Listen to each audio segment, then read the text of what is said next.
We can fine adjust or readjust the position. I will show it to you at the lower position, at the bottom position.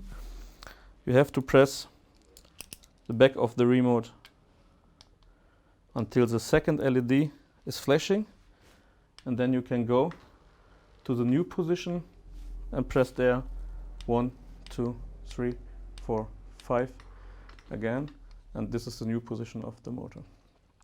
We have also the chance to do a fine adjustment if you have two blinds beside each other and you want to align the bottom bars very precise. We can do this as well. Then you press again until the second LED is flashing. Press once the up button and then again and keep pressing it. And it goes in very, very small steps to the position you want to have it. And if you reach the position, press again 1, 2, 3, 4, 5. And the motor set this as new position. This is possible with the top position as well as with the intermediate position.